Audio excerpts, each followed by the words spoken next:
and gentlemen, the inaugural procession, led by the Chief Marshal, Mr. Carl M. Mueller, will now enter the court. The audience will please remain seated.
forget. You can have it if you like. No, it's got Frank's name on it. We just bought a whole bunch more. You can have it if you like.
Yeah. It's a good man.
Announcement now. Ladies and gentlemen, the 15th President of the Massachusetts Institute of Technology, Dr. Charles Marsteller Vest, accompanied by Chairman of the MIT Corporation, Dr. Paul Edward Gray, and led by the Chairman of the MIT Faculty, Professor Henry Donnan Jacoby, please stand.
The corporation and the faculty of the Massachusetts Institute of Technology are now declared convened, together with this assembly, to join in the inauguration of Charles Marsteller Vest as 15th President of the Institute.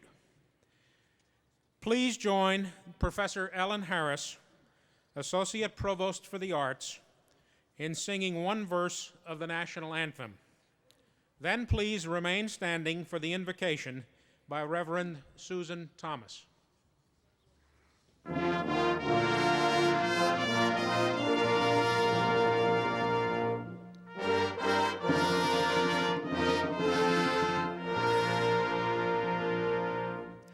Oh, say, can you see by the dawn's early light what so proudly we hailed at the twilight's last gleaming, whose broad stripes and bright stars through the perilous fight o'er the ramparts we watched were so gallantly streaming, and the rockets red glare, the bombs bursting in air, gave proof through the night that our flag was still there.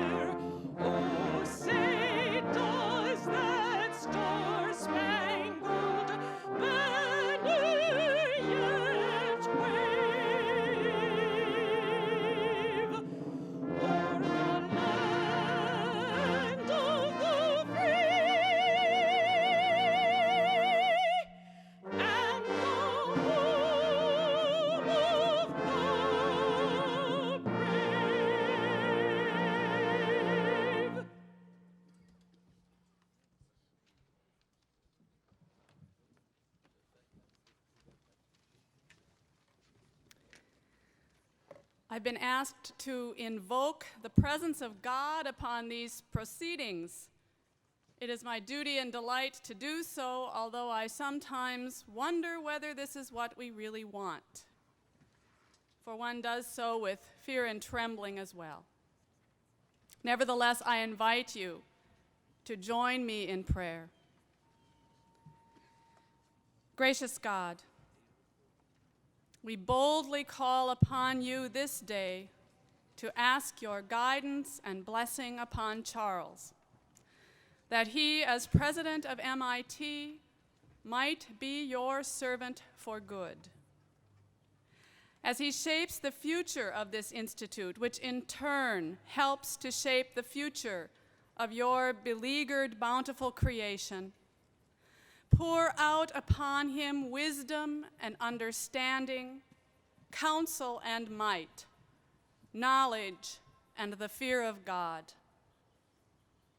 In the midst of his achievement, give him a humble heart and a resilient spirit, that the great responsibility he bears not weigh too heavily upon him, that he might remember human frailty, seeking and granting forgiveness for mistakes or wrongdoing, as he already has done. Make him soft as well as tough in the tradition of his family nickname. May he know that we, the MIT community of students, faculty, staff, and alumni, like the Detroit Tigers who sent him an autographed baseball in honor of the occasion, wish him well. May he laugh frequently at himself or with others, for laughter and lightness of heart is surely one of your greatest and most redemptive gifts. Give him wise and faithful friends. Bring him counselors in justice and mercy. Establish and strengthen the web of his family, especially blessing and upholding his life's partner, Becky. As we look toward the future and the critical next decade for this planet, may you indeed guide MIT in its priorities. I humbly yet boldly ask that your hand move our hands and minds in the work that we do. We love and desire that this earth be preserved and even improved. Use us all as your servants in these coming years to do just that. Inaugurate your just and loving purposes among us here today. We give thanks for past presidencies and administrations of MIT, especially today for the conscientious leadership of President Paul Gray and Priscilla Gray. Remain with them in their life and work, and keep them in your care. All this we ask, trusting that you will hear our fervent prayers this day, and that you already know what we most need. Amen. Please be seated.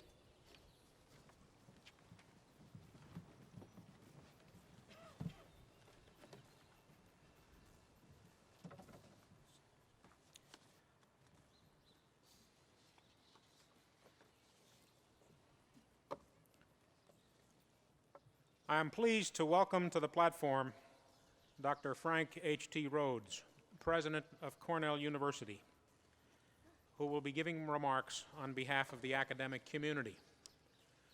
Frank Rhodes, a longtime friend and colleague, received his education as a geologist at Birmingham in England. Following service as a member of the faculty and the administration of the University of Michigan, Dr. Rhodes became president of Cornell University in 1977. He is a senior member in the Major League of University Presidents, and he possesses, as I know from personal experience, wisdom and a generous spirit which complement his seniority. It is a great honor and privilege to have him with us today as the Institute embarks on a new decade under the leadership of a new president, Frank Rhodes.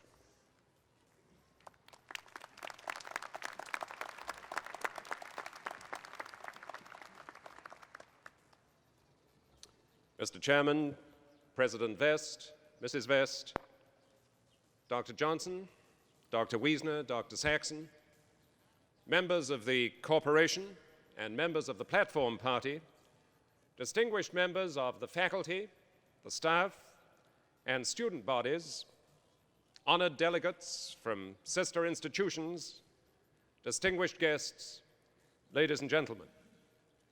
This is a great day, not just for MIT, but for all of higher education. And all of us have felt a sense of pride and expectation as we marched from 77 Massachusetts Avenue here to Killian Court, to the fanfares written by members of the MIT faculty, which welcome in a new chapter in the distinguished history of this great institution. Gathering as we do to celebrate Chuck Vest's inauguration as MIT's 15th president, and formally to hand to him the responsibility for guiding MIT, positioning it to shape the future, the theme of this inaugural year. I'm privileged and happy to speak for all institutions in congratulating MIT and congratulating President Vest on the symbolic importance of today's inauguration. I also feel a special kinship with Chuck Vest. He has been close to Cornell in helping us over the years as a member of our advisory council for the College of Engineering. And I feel another kinship because he and I served for a time in the same position, though at different times at the University of Michigan. And I've watched with admiration and pride his growing success in a series of roles of growing responsibility at that university. He brings to you, as you have already discovered, outstanding credentials, not just as an engineer in his chosen profession, but also as a teacher, as a scholar, and as an administrator. We can be confident that with Chuck Vest at the helm, there are great years ahead for MIT. But the university presidency at any institution has always been amongst life's most challenging professions. Boards of trustees and members of the corporation expect a degree of perfection in their presidents that the English expect to find only in their butlers.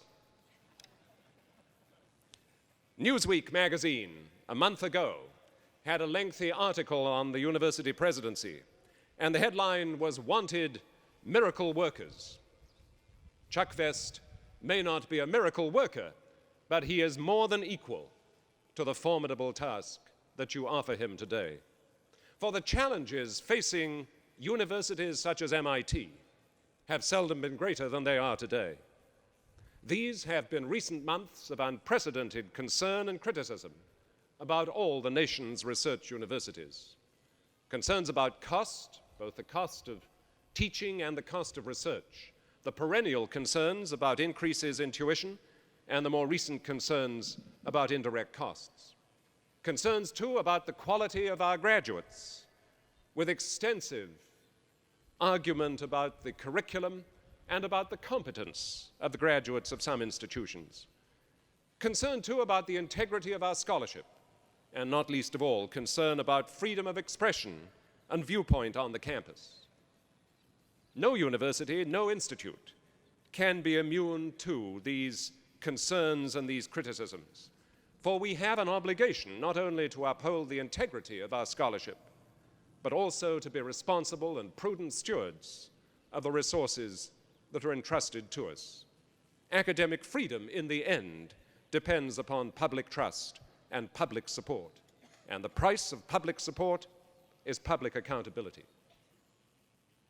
Since he arrived on the campus last October, Chuck Vest has shown himself to be more than equal to addressing just those concerns and more, willing to deal with controversial issues honestly and straightforwardly, and equally important, willing to think carefully and deliberately about MIT's mission and the longer-term implications of that, how to sharpen it, how to focus it, how to preserve and enhance its existing formidable strengths, and to fashion those to new emerging societal needs and opportunities. And that is just as it should be, for to dwell on the problems of the moment, or of this year or next year, is simply to obscure the larger and overwhelmingly positive role that universities in general and MIT in particular have contributed to our national life and must continue to contribute. William Bennett, when he was Secretary of Education, was once asked by a 7th grader, "How you tell a good country from a bad one?" And he replied, "I apply the gate test. When the gates of a country are open, watch which way the people run. Do they run into the country or out of the country?" And that holds for universities as well as countries. It is no coincidence that American universities, and not least MIT, are sought out by students from all over the world. And they're sought out not simply as engines of basic research, although they have proven over and over again and continue to prove how productive they are in that particular regard. Here at MIT, one thinks of the first chemical synthesis of penicillin or of vitamin A, the first complete synthesis of a gene, the development of modern methods of food preservation, and development in a series of generations of computer systems. In countless ways, MIT has and does contribute to our national well-being. But the role of research universities, and not least the private research universities such as MIT, extends far beyond those research activities. It is these universities that have been particularly concerned with the most gifted students, something borne out, I note with satisfaction, amongst MIT's Nobel laureates, which include 11 current or former faculty members and 11 alumni, a fine and representative balance.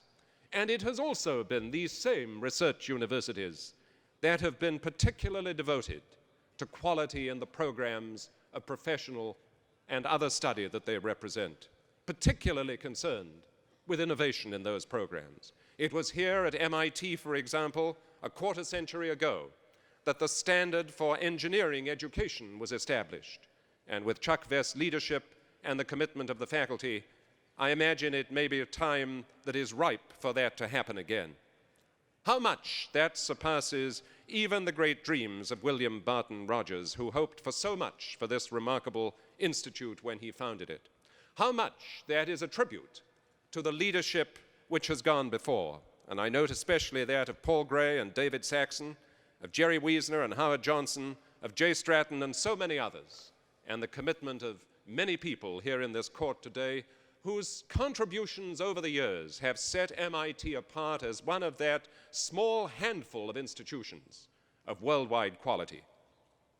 And yet, given the present climate of public skepticism and of constrained resources, maintaining MIT's position will require leadership of the highest order. And it is just that Chuck Vest is superbly equipped to provide. He brings to MIT extraordinary skills in the administrative sphere, perception and distinction as a scholar and teacher, and unusual grace, and a rare ability and total commitment, together with a resiliency and a sense of humor that will serve him well, and which I gather have already been tested, as on the first day that he appeared in his office and found that the whole wall was covered up behind a large bulletin board covered with clippings from the tech. Those are qualities which will stand MIT well in the years ahead. I realize, of course, that leaders are out of fashion today, and not least in the world of education. They're either incompetent or they're too smart. The few who aren't too weak are too strong. We're in favor of leadership, but we're against authority. I like John Gardner's story about the wife who read the card from a fortune-telling machine that her husband had just got when he dropped a penny into the weighing machine. And she took the card in her hand and said, "You're a leader with a magnetic personality, strong character, intelligent, witty, attractive to the opposite sex." And then she turned the card over and added, "And it has your weight wrong, too." And yet leadership in the most expansive sense, is essential if our research universities are to move beyond the present period of criticism and constraints and realize the potential that they have to contribute to the years ahead. That's more than management. Management involves supervision of details, presiding over the established routine. Leadership involves something more, seeing opportunities even in adversity and kindling in others the passion of their own commitment. MIT is enormously fortunate to have found just such a leader in Chuck Vest. The responsibility that you give to him and to Becky today is awesome. The office into which you install him is lonely. And what he most needs now is your friendship and your support, not just in springtime, but in winter as well. Today, he and Becky dedicate their high professional skills, their experience, their energy, even the affairs of their family, to your service. And you have a reciprocal debt to him, because the strength of this institute lies not solely in the skills of its president, or the distinction of its faculty, or the splendor and scope of its buildings, or the balance of its budget, or the magnitude of its endowment, important though all of those are. Nor does it depend solely on the loyalty of the alumni body, or the quality of the students, or the devotion of the corporation, although these too are vital. The true strength of MIT derives rather from the extent to which all members of the community share common hopes and common goals and are willing to commit themselves to their achievement. And so today's ceremony is more than ceremony. It is a compact, an agreement between you and your new president. And that compact, endorsed today, links MIT to William Barton Rogers and others who brought this remarkable institute into existence 130 years ago. But it goes beyond that, because it links us to a larger community of men and women who have loved learning and defended it well. It bridges continents, it crosses oceans, it spans the centuries, stretching from Bologna and Paris and Oxford to Cambridge and MIT here this morning. And as you reaffirm that larger partnership, I'm privileged to speak for all our sister institutions in congratulating you on your choice and in wishing the Institute and Chuck Vest good success. May MIT's distinguished past be but a prelude to an even more glorious future, which, not least in this inaugural year, it is MIT's privilege and special challenge to shape. Thank you.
In these delightful pleasant groves, in these delightful pleasant groves, let us celebrate, let us celebrate, let us celebrate our happy, happy loves. In these delightful pleasant groves, in these delightful pleasant groves, let us celebrate, let us celebrate, let us celebrate our happy, happy loves. Let's pipe, pipe and dance, let's pipe, pipe and dance, let's a laugh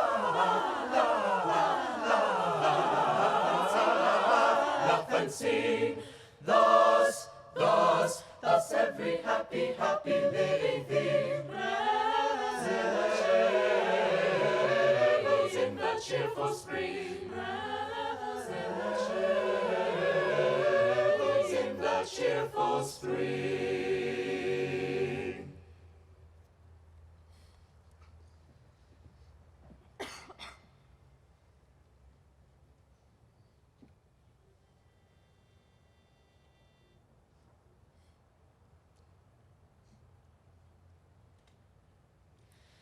April is in my mistress' face.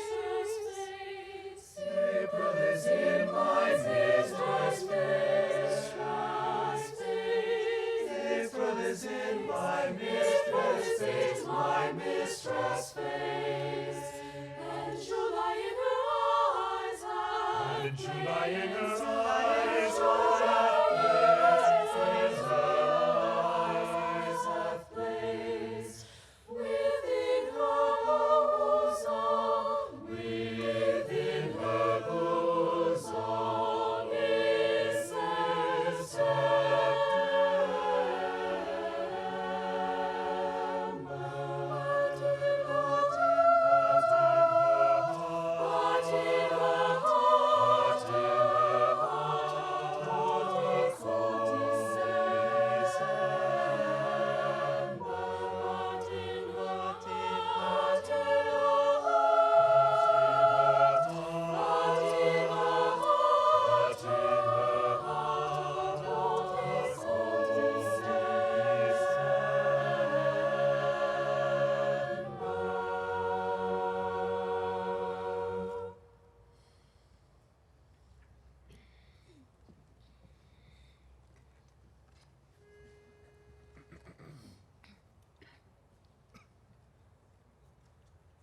Spring is sweet, with dollies and reserves, sweet, with sacrifice, with dollies and reserves, always with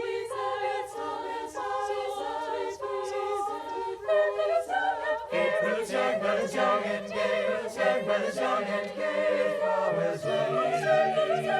April is young, but is young and gay, flowers leave.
Returns the song of joy recalling. Morning returns the song of joy recalling. Morning returns the song of joy recalling. The song of joy recalling.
It is now my pleasure to introduce Stephen J. Tapscott, professor of literature, who will read a poem of welcome.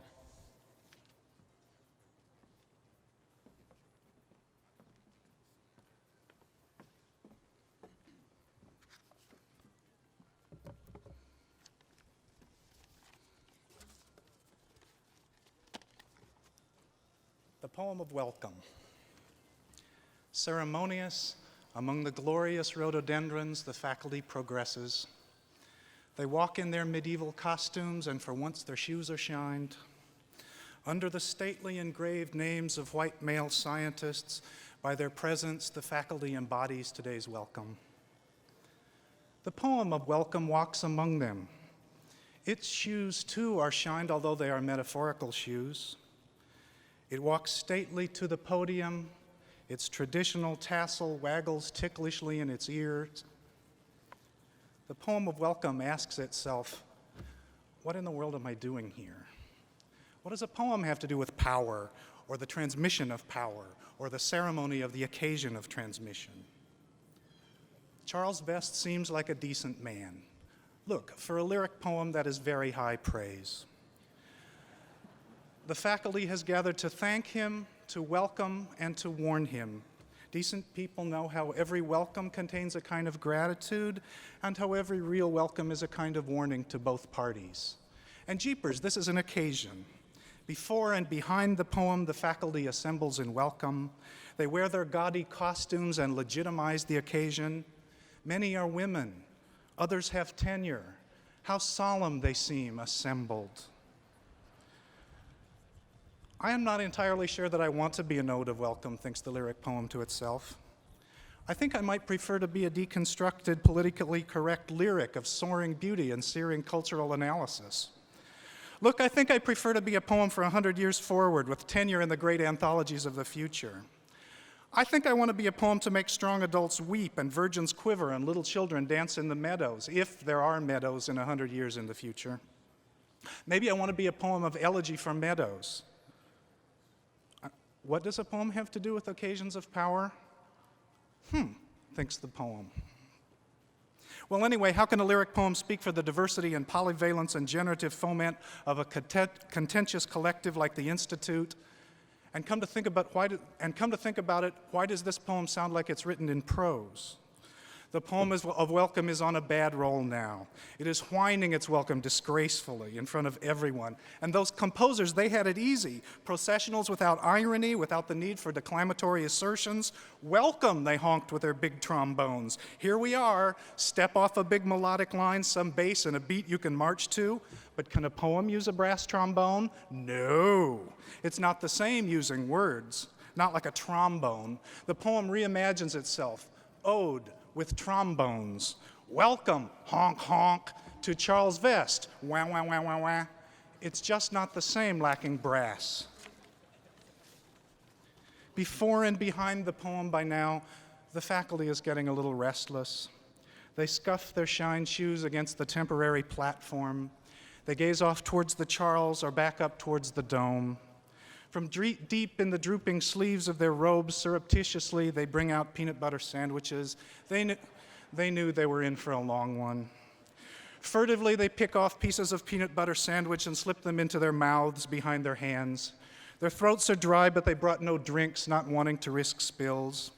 Because they are intellectuals and just a little bored, some set themselves intricate challenges, like how to pull the wrapper off the Clark bar in your pocket without making a single crackling sound. Some have brought paperback books, which during the poem they slip open only a crack deep in the fabric of their robes and read, politely pretending to pay attention. One leans back with eyes closed. It would seem she is asleep, but she is not. She is a mechanical engineer with mathematical training, like Charles Vest. The poem remembers what Bertrand Russell said, how from the outside it is impossible to tell the difference between a mathematician thinking and a mathematician sleeping. And so the poem understands in what way this behavior is the behavior of authentic welcome, because this is the faculty expressing the fact of themselves under the rented robes. And this, after all, is what they do. They work. During this time, too, during this occasions, in their heads, they're working, And here is the enacted shape of that obsession, the configurate, passionate solitude of learning, to which they welcome Charles Vest as colleague and as leader. Through the eyes in the back of its head, the poem of welcome looks back and surveys the stage. It looks forward toward the faculty. It sees among them faces it recognizes. Because the poem is a fiction, it recognizes among the faculty also, like holograms, some fictions who pass for faculty on occasions like these. The poem sees the two figures, humanist and engineer, from the great symbolic seal of the Institute. You can recognize them. The humanist studies a text. The engineer carries a hammer to match his anvil. Though the poem has always wondered symbolically why they are both white men, and for that matter, why anybody, even an engineer, would lug an anvil around with him wherever he goes. And because the poem's nature is to be wholly symbolic, it has always bothered the poem symbolically that the two figures stand there on the seal of the Institute, humanist and engineer, and turn their backs on one another. Who thought that one up, thinks the poem? Possibly the same designer who made that poor engineer lug his anvil around. Today, however, they are sitting beside one another, using the anvil as a footrest. Generously, they pretend to pay attention. They are fictions, but they are true enough to the life here to be busy, even a little preoccupied. The faculty is gathered here to embody a welcome in their preposterous accoutrements. Therefore, it is easy for the magi, too, to blend themselves among the faculty.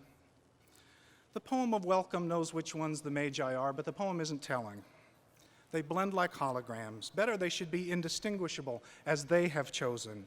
Or maybe the occasion has chosen them, generated them, the magi themselves, with its solemn and ritual energy. Yes, they are the same magi, though not on the same mission. Nobody here seriously expects a college administrator to resemble any kind of messiah. They are figures of speech in a speech of welcome. That is, they are figures of welcome. The poem of welcome prefers to believe that the magi have come here voluntarily, because that is what they do since their retirement.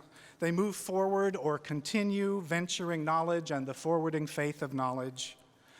They weren't necessarily Christians then or now, but they were the first scientists and part poet and part administrator, magician, astronomer, mathematician, awake or thinking, who arrived at a mystery by means of equation, by faith in their own calculations, which pulled them toward the unknown. The others, the shepherds, had angels, and I would bet that the angels had trumpets, but that was another story. They believed in knowledge and in mystery, the magi, and in ritual embodiments of welcome.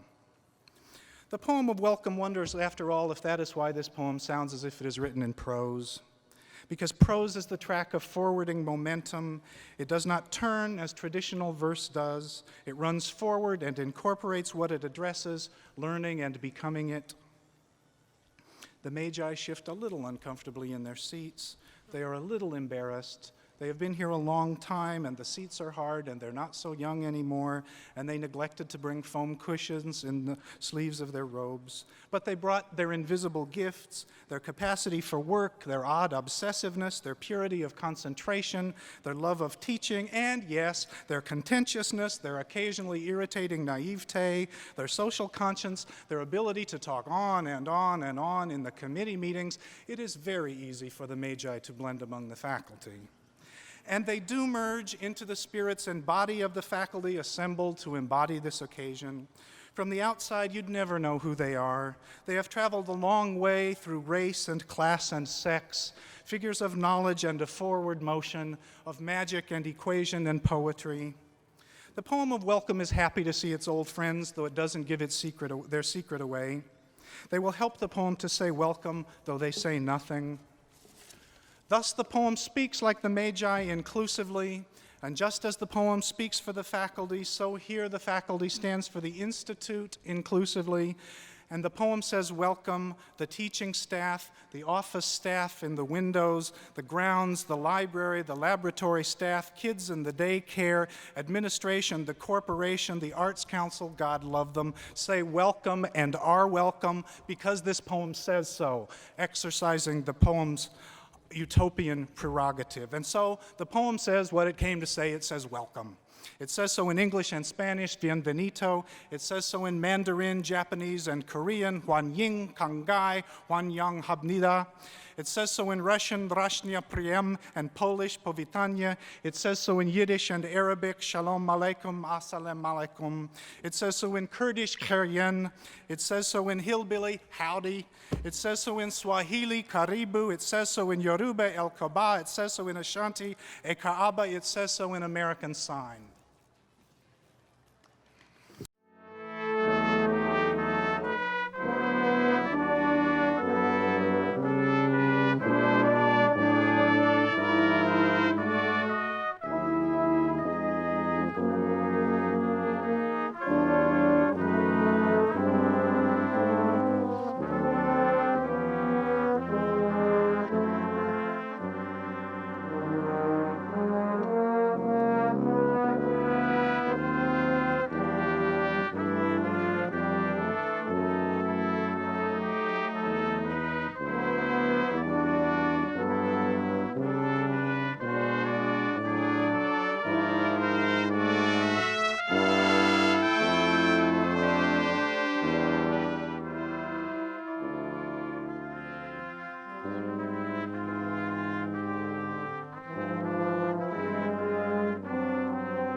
It is my great pleasure to introduce Charles Marsteller Vest, the 15th President of the Massachusetts Institute of Technology.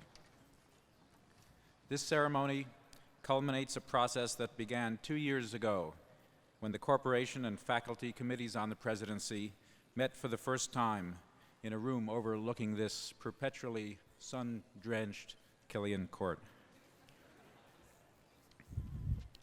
There followed an intense year-long effort during which the faculty and trustees worked side by side, each meeting an irregular patchwork of pinstripes with Harris tweeds.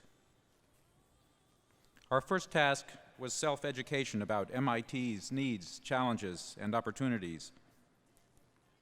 We also learned about the staggering dimensions of the president's role and the complex arena in which he or she must function. For example, I remember Paul Gray contrasting a university president with a corporate chief executive. When a CEO announces a decision, Paul said, the staff generally nod acceptance and then get on with it. In a university, the faculty inevitably look you in the eye and ask, why? And you better have a good answer, because if it's not the faculty, it's the students or alumni or parents or occasionally a congressman from some Midwestern state. Eventually, our committees agreed that all we needed was the composite clone of Thomas Edison, Marie Curie, Winston Churchill, and Lee Iacocca. With that premise, we did, in fact, identify a group of people of extraordinary talent and accomplishment from both inside and outside MIT. The greater challenge was choosing among them. At the end of an illuminating, indeed, and eventful process, we put forward the name of Charles Vest with confidence and with enthusiasm. Chuck Vest fits the template of an MIT president. His academic credentials are impeccable: active teaching, research, and scholarship, the publication of a major textbook, initiatives with industry and government. Though every bit the model professor, Chuck Vest was clearly not one of those academics described by our neighbor Henry Rosofsky as those who carefully cultivate a selection of disabling traits so as to avoid administrative chores. Instead, Chuck took on roles of increasing leadership within his institution, the University of Michigan, first as Associate Dean, then Dean of Engineering, and finally Provost, a job which made him responsible for the 17 schools and colleges of that great public university. And Chuck has other attributes, not listed on the balance sheet in Who's Who, but equally important in fitting the template: genuine openness, personal warmth, and the ability both to listen and to hear. Special concern for students and young faculty, a deep commitment to excellence, and a sense of humor robust enough that it even permeates his electronic mail. Above all is Chuck's devotion to the fundamental principles of the Academy, principles deeply ingrained during a lifetime spent on university campuses. This collegiate upbringing, by the way, parallels that of Carl Taylor Compton, another MIT president who, like Chuck, took office as a newcomer to the Institute. As an engineer, Chuck knows that complex problems do not succumb to simple solutions. Nevertheless, even in these uncertain times, his vision is like that articulated nearly 50 years ago by Vannevar Bush, a vision of faith in the application of science to the needs and desires of mankind. Well, another pertinent piece of wisdom from Vannevar Bush is the following: never start a speech unless you have in mind the sentence with which you are going to conclude. So here's mine. On behalf of the faculty and the entire MIT community, we welcome you, Chuck and Becky Vest. We thank you for accepting this daunting responsibility, and we pledge our labor and support as you lead us and this great institute forward.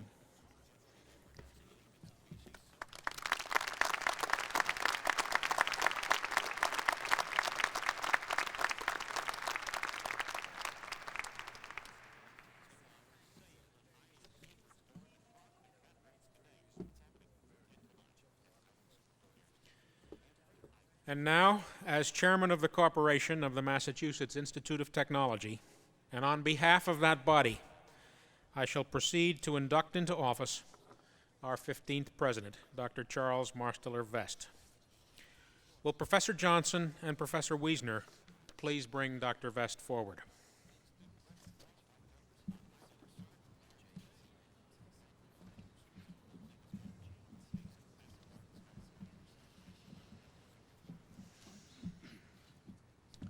Charles Marsteller Vest, by the authority of the corporation and with the enthusiastic approval of the faculty, the alumni and alumnae, the student body, and this distinguished assembly, I present into your keeping the charter of the Massachusetts Institute of Technology and invest you with all the authority privileges, and responsibility of the office of President. May you serve the Institute and dignify its office of President with all the skill, wisdom, and dedication which our confidence accords to you, and may your administration be memorable.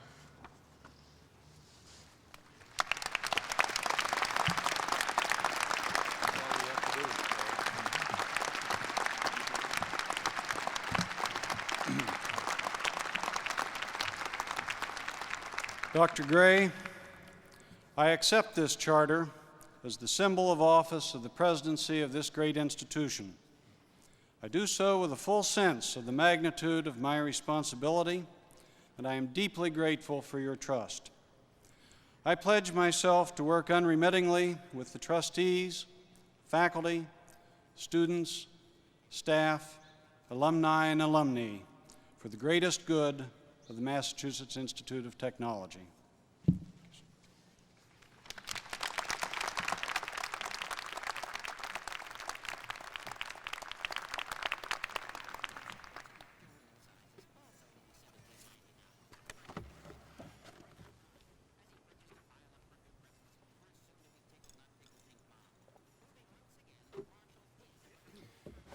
This is indeed a splendid moment as we gather to celebrate a great institution, to renew our commitment to a set of ideals, to mark a passage, and to set a course for the future.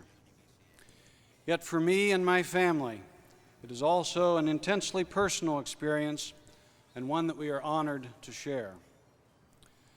A journey that began in a warm family in a small town in West Virginia has led to center stage in Killian Court, where my own path and that of the Institute have come together in this symbolic moment. It is a profound privilege to walk with four great and gracious men, J. Stratton, Howard Johnson, Jerry Weisner, and Paul Gray. Your trust and guidance give me great comfort and courage for the task ahead. On the banks of the Charles River, an institution has arisen that is recognized throughout the world for its unique contributions to our life and times. Established 130 years ago this spring, MIT did not become yet another comprehensive university, nor did it become simply an engineering school or a polytechnic institute. Rather, it became a wellspring of scientific and technological knowledge and practice, and a place where musical creativity thrives. Its inventive and entrepreneurial faculty generated a great economic engine, and they have created revolutionary insights into the structure of language, the nature of learning. They have led the quest to decipher the molecular foundations of life. They have influenced the political and economic policies of nations. MIT's engineers and scientists made critical contributions to our nation's security when that was largely a military manner. And its graduates have given architectural manifestation to humankind's highest cultural and artistic insights.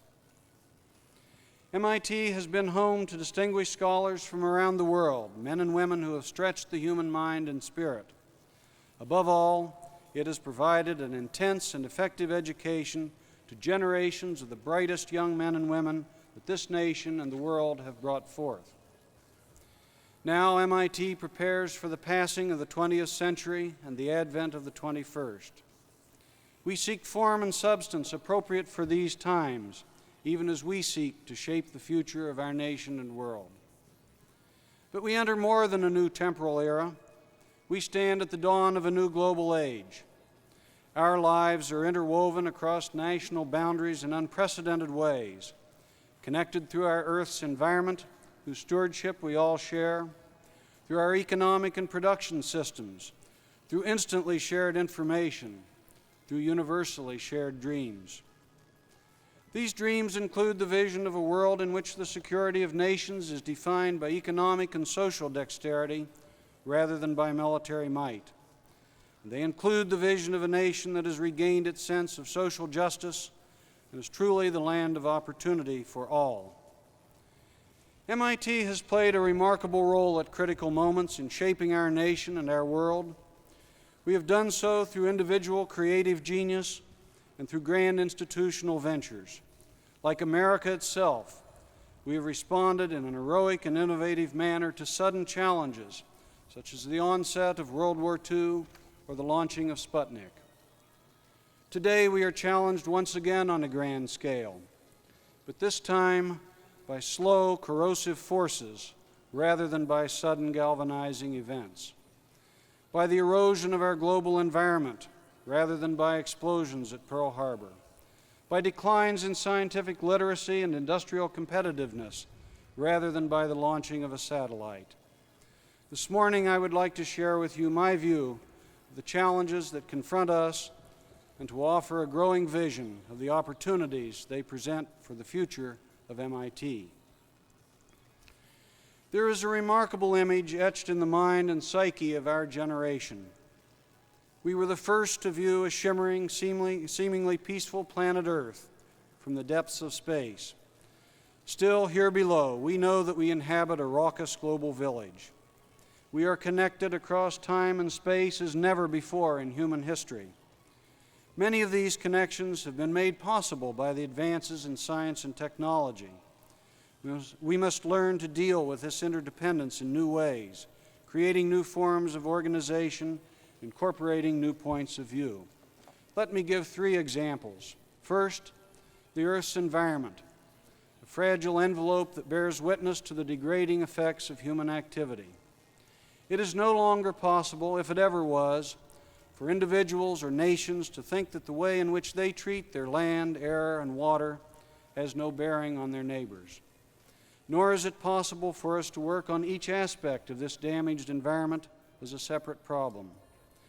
Ironically, many of the scientific and technological advances that so enhance human comfort and well-being, advances in transportation, energy, and agriculture, concurrently pose threats to our biosphere. This presents a challenge and an opportunity for us here at MIT.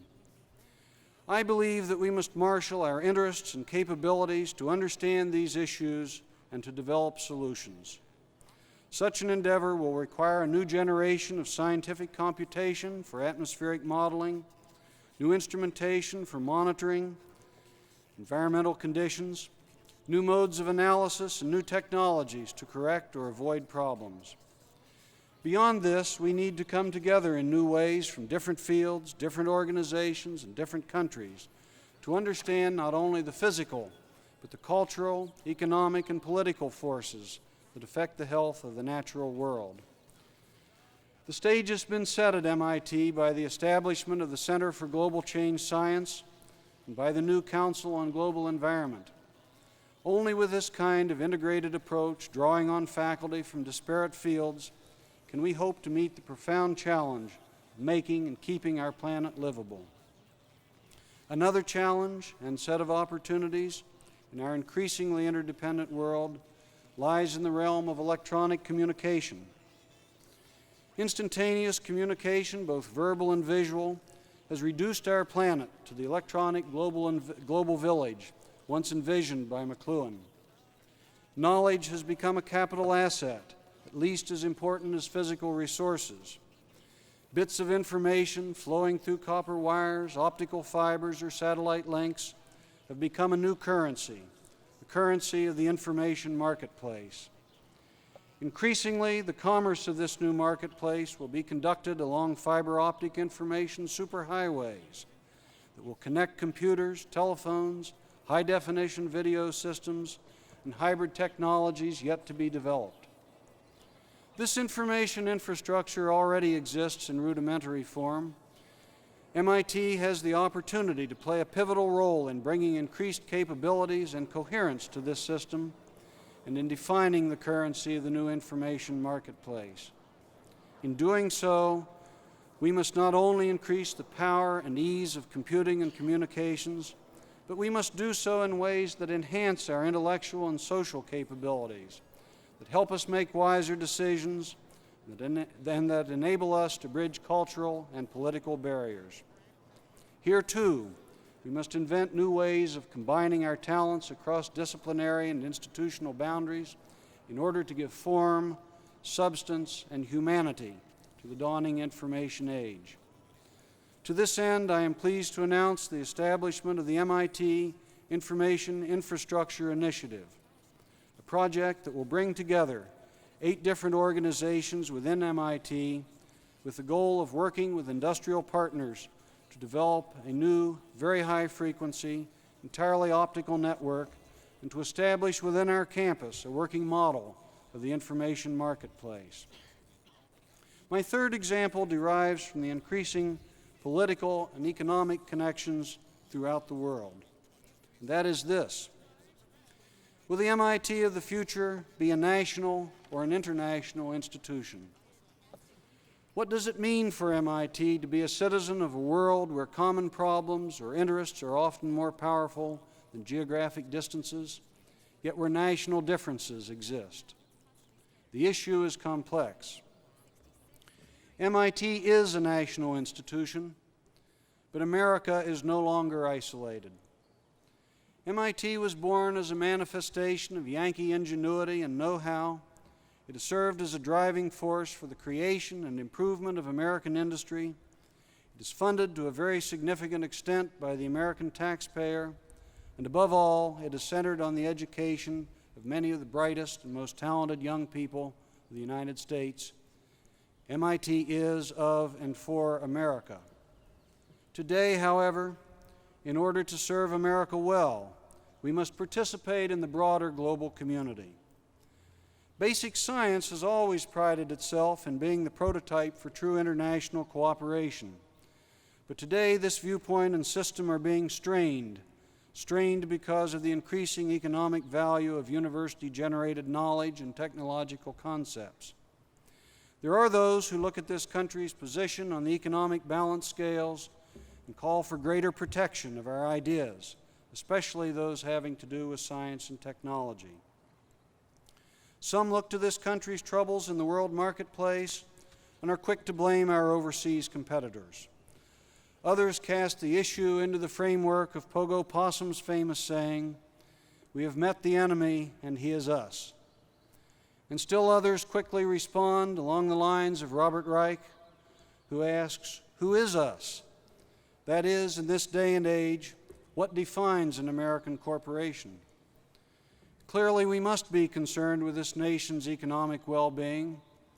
We must not, however, endanger the very essence of our institution by retreating into simplistic forms of techno-nationalism. To draw boundaries around our institution, to close off the free exchange of education and ideas, would be antithetical to the concept of a great university. The list of nations that at difficult historical moments closed their universities to the outside world is not one we would be proud to join. This does not mean that we could not, on occasion, establish special programs directed at the solution of national problems. However, any such programs must also fit one fundamental rule.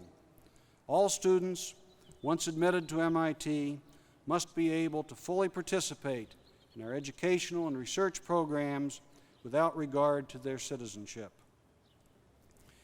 In my view, a much more important concern of MIT should be the establishment of programs to ensure that our students are educated in such a way as to prepare them to lead full, responsible lives as world citizens.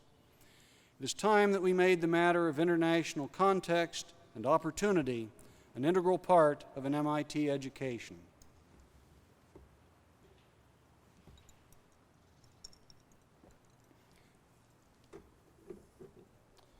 Just as we develop new connections among nations, so too must we seek new connections within our own. The face of America is changing significantly and rapidly. Our society is increasingly pluralistic, yet our connections across racial, ethnic, and sometimes even gender boundaries are frayed. Securing America's promise for all remains a crucial goal. The nation's potential will not be fully realized until all racial and ethnic groups have full opportunity to realize their own potential, and in doing so, to contribute fully to the health and vigor of our society. MIT has traditionally educated engineers, scientists, and others to develop technologies, lead businesses, serve as professors, researchers, and scholars. To continue this leadership in the era ahead, we must better reflect the changing face of America in our students, faculty, and staff. We can clearly see such changes in our undergraduate population, thanks to the leadership, commitment, and concerted effort of many here with us today. Among our graduate students and our faculty, however, we see far less evidence of this change as yet. We must double and redouble our efforts to attract the brightest and best from all races, both women and men, not only to our undergraduate programs, but to our graduate school and to our faculty. There are many social and historical forces mitigating against success in this endeavor. It will require renewed commitment on the part of each of us to identify and recruit these scholars, and once they are here, to do our part to see that they attain their full potential. As one step, we will begin implementing during the coming weeks a program proposed by the Equal Opportunity Committee to recruit more women to our faculty. We will reaffirm and reinvigorate our policies and programs for bringing more underrepresented minority members to our faculty. As we succeed, and in order to succeed with these and other efforts, we must work to ensure that MIT is a place that respects and celebrates the diversity of our community. Just as we celebrate learning about the physical universe, or the political or economic worlds, or the creative arts, so must we celebrate learning about and from each other. Such change is rewarding, but it is seldom easy. During the years ahead, we must refuse to let the centrifugal forces of intolerance and injustice pull us apart. We must be held together by respect for the individual and by a commitment to the values we hold in common. Just as we as individuals are part of an interwoven social fabric, so too is MIT part of an interdependent educational system, one that begins before kindergarten and extends through postdoctoral studies. Within this system, America's colleges and universities stand as national treasures. But the strength of these institutions, and thus of our society, is imperiled. Imperiled by the state of our primary and secondary schools, and imperiled by the declining interest and ability among our young people to pursue rigorous advanced studies, particularly in science and engineering. These trends must be reversed. It is my firm belief that national educational strength is the essential prerequisite for economic and social prosperity. Education can move a nation. The future belongs to those who understand it. At all levels, active, informed participation in our economy and our democracy now requires an ability to understand basic scientific and technical concepts. And yet, American popular culture pushes us in the opposite direction. We need no less than a change in the culture of this country, a revolution in attitude about the importance of education, and in particular, scientific and mathematical literacy. Until we as a nation wake up to the fact that we must increase our investment in the growth of human capital, that is, people and ideas, our educational system will spiral downward, pulling our economy and our way of life with it. This is a danger of the first magnitude, and we must all work to address it. 30 years ago, MIT played a key role in launching a nationwide wave of education reform in the sciences. The time has come again for us to place our expertise and stature in the service of a major national effort to rebuild the strength of science and mathematics in American schools. I believe that MIT not only can but must draw on its special strengths to help renew effective, accessible education for the young people of this country. The education that we most directly influence, however, is the education of our own students. Among them are people whose passion is to engineer a better world. Among them are people with a particular, concentrated brilliance. Among them are profoundly creative people who tread new and different pathways. We are gifted with some of the very brightest young people of our nation and of the world. It is through these students that MIT will have its greatest influence on the world of the future. In recent years, our faculty has been involved in long-term review of its undergraduate program. The intensity of this review is testimony to the fact that education, and particularly undergraduate education, is at the very core of MIT. No one has been more engaged in these matters over the years than our engineering faculty. Indeed, the engineering curriculum of this country was largely developed by MIT faculty in the 1950s and 60s. They spearheaded the infusion of basic science into engineering education and practice. The results were astounding. We produced engineers who created a revolution in computing and communication, developed vehicles to explore outer space, and started not only companies but entire industries based on high technology. While this curriculum has been continually refreshed, its fundamental approach and content have remained essentially unchanged for 30 years.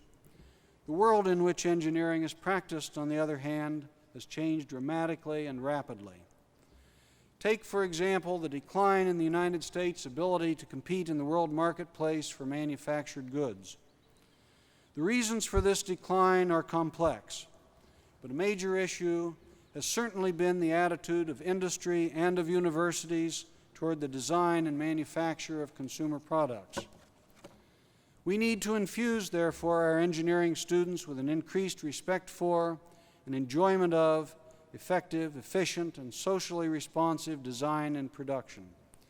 Today, we must prepare engineers who have the self-discipline, analytical skills, and problem-solving abilities so highly valued in MIT graduates, but who are also prepared for the challenge of production and leadership in the world marketplace of the next century. This is but one of the challenges to engineering education, but it is indicative of the concerns that face our faculty as they design a curriculum that will serve our students well into the 21st century.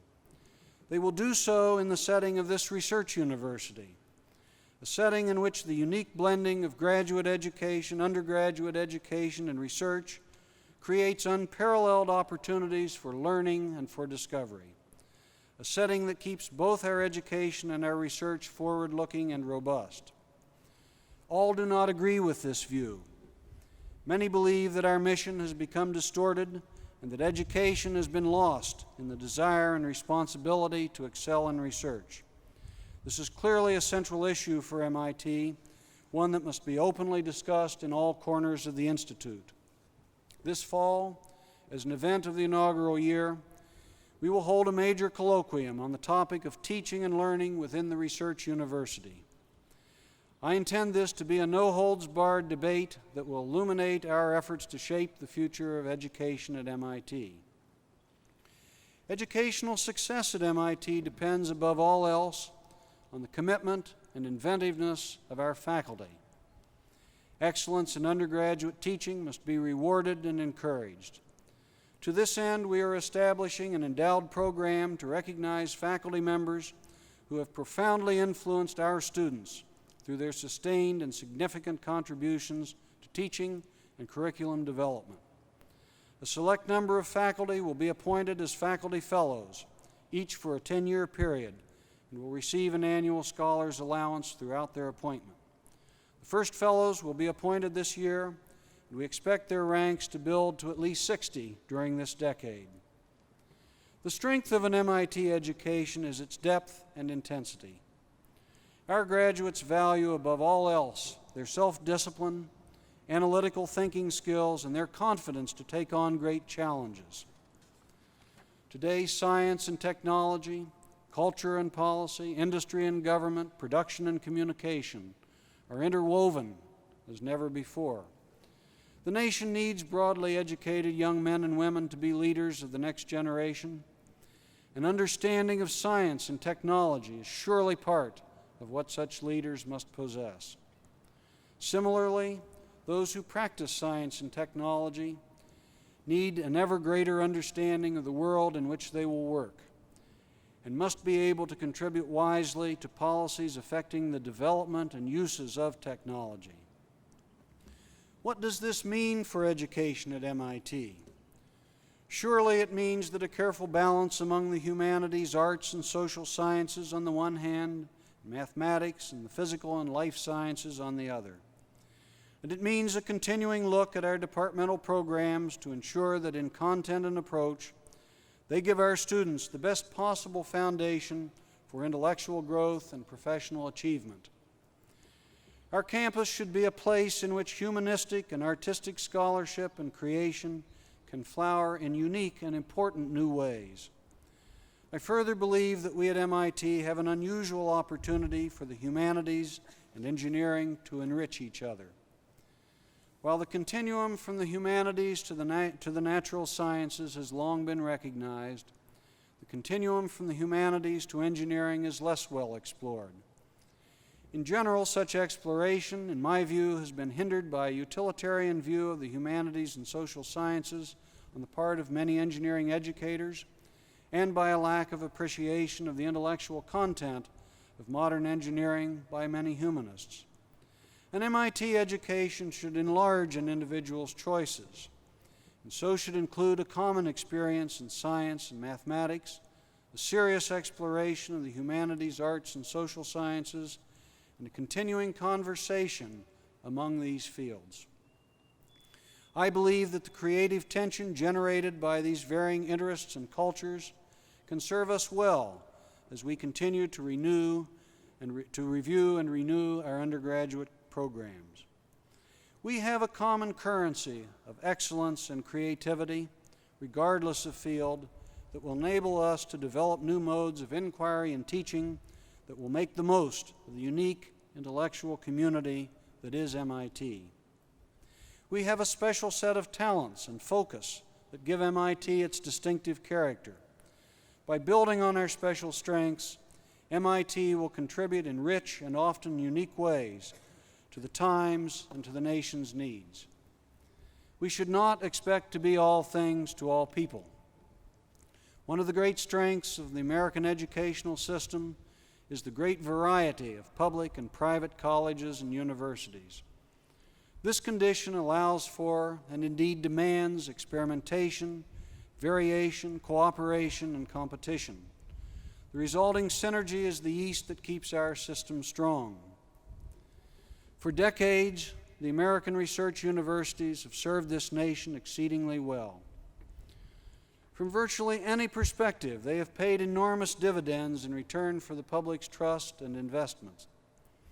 Dividends in the form of educated leaders in academia, business, and government, of advances in medical care and nutrition, of national security, of new and revitalized industries, of increased understanding of our physical, social, and natural worlds. But today, the American public is calling into question the value of our research universities and no longer tends to view science and technology as the foundation of progress. The public's attention is caught not only by the debate over the costs and quality of undergraduate education, but by the debate over the cost and conduct of research. The doubt of the moment, however, must not be allowed to weaken the basic concept of the American university system, one that is universally recognized as being the best in the world. This system is founded on a social contract with the American public and enhanced by partnerships with government and industry. We cannot keep our flexibility, our vigor, our quality as a nation or as an academic community by taking this partnership for granted. We need to rebuild trust in this nation's research universities and its scientific enterprise. We must ensure that the foundation of scientific and scholarly research is secure. What is this foundation? Jacob Bronowski stated it with deceptive simplicity when he wrote, "The end of science is to discover what is true about the world." In seeking scientific truth, ideas and hypotheses are debated, tested, proved, disproved, revised, built upon, or rejected. This activity is carried out by researchers in different laboratories, in different universities, indeed in different countries. That is what makes science, indeed most scholarship, simultaneously an individual and a communal activity. And it is why we have usually been able to rely on this system to detect and correct error. Like all human endeavors, science is not and cannot be totally free from error or even occasional abuse. And so it rests upon us, as scientists and scholars, to do a better job of strengthening, continually renewing, and transmitting our system of values.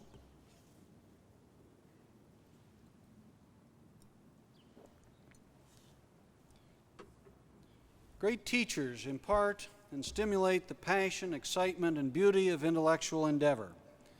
But it is equally important that we impart and stimulate the meaning of, the necessity of, and the passion for the pursuit of truth with integrity and ethical rigor. But whatever we say, ethical lessons will be taught primarily by the ways in which we undertake our own scholarly activities. These lessons will also be conveyed by the ways in which our institutions handle problems if they do arise. How we deal with alleged misconduct will also affect the strength of society's confidence in and regard for our universities and colleges and for the enterprise of science. We have heard great outcries for and against the policing of science. Our response as an academic community must not be one of knee-jerk defensiveness against our critics. Rather, we must engage seriously with our thoughtful critics as well as our colleagues as we develop ways to continuously foster academic integrity and to deal forthrightly and fairly with problems when they arise. If we are not able to do so, we can be sure that others will be only too glad to do it for us. Public confidence in our universities must be fully restored. Our social compact must be reestablished. But in the discourse required to do so, we must avoid the trap of justifying all that we do on utilitarian grounds. Clearly, we have been great contributors to the nation's economy, and this must continue to be a cardinal element of MIT's mission. But we must take care not to overemphasize these contributions as the justification for investing in universities. If we overuse such arguments, we might unwittingly endanger our traditions of intellectual excellence, innovation, integrity, openness, worldwide service, deep scholarship, and independent criticism. Ultimately, our contributions to social progress and well-being rest on our ability to steer our own course with imagination and intellectual daring. What then is my vision of MIT a decade hence? MIT will be a preeminent wellspring of scientific knowledge and technological innovation. MIT will foster the pursuits of individual scholars whose work so often leads to truly fundamental discoveries. We will be known for our ability to establish new and effective methods for analyzing complex and pervasive issues facing the nation and the world. In an invigorated partnership with industry, the government, and other educational institutions, we will contribute profoundly to their solution. MIT will be known for educating engineers who combine the spirit of innovation and invention with the passion for the highest quality and efficiency in design and production. MIT will better reflect in our students, our faculty, and our staff the changing face of America. We will find ways to instill the excitement and romance of science and mathematics into new generations of young people. MIT will spearhead efforts to rekindle our nation's belief in the importance of scientific research and education. We will have found renewed commitment to the deepest values of the Academy. MIT will stand for integrity in all that it does. MIT will serve our nation well, but also will be of and for the greater world community. Above all, the Massachusetts Institute of Technology will be a place to which the brightest young men and women will come for their educations. They will be able to attend MIT regardless of their financial circumstances. They will be taught and counseled by dedicated teachers who themselves define the leading edge of human knowledge and invention. Their education will be robust, deep in scientific content, yet providing the flexibility and learning skills to serve them well in ever-changing and expanding circumstances. They will be attuned to the complexities of their world, a world that they will help to change. Through that wonderful blend of undergraduate education, graduate education, research, and creative activity that is MIT, our students will be enriched, and they in turn will enrich the Institute. Mens et manus, with mind and hand we set forth. Our promise will be secured by the collective energies and wisdom of those who are drawn to this great magnet for intellect and creativity. Together, we will give shape to the future of MIT, our nation, and our world. Thank you very much.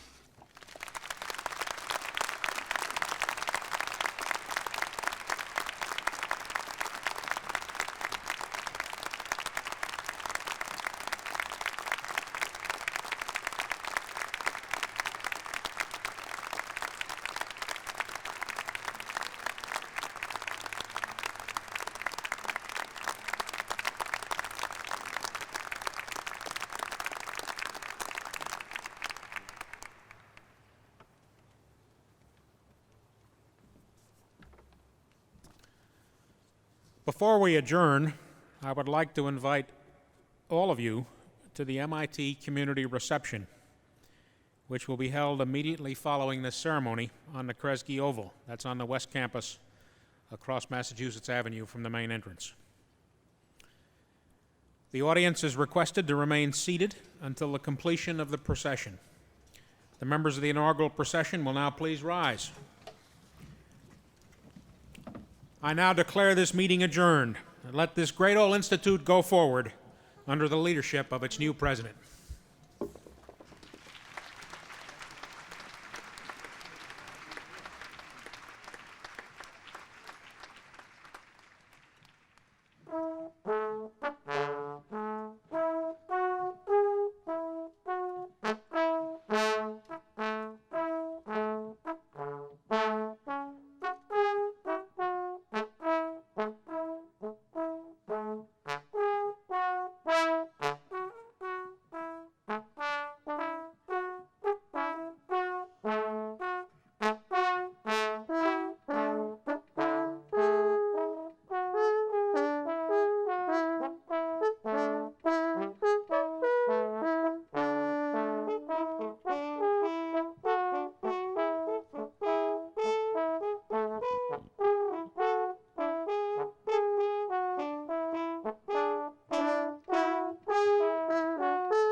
Thank you.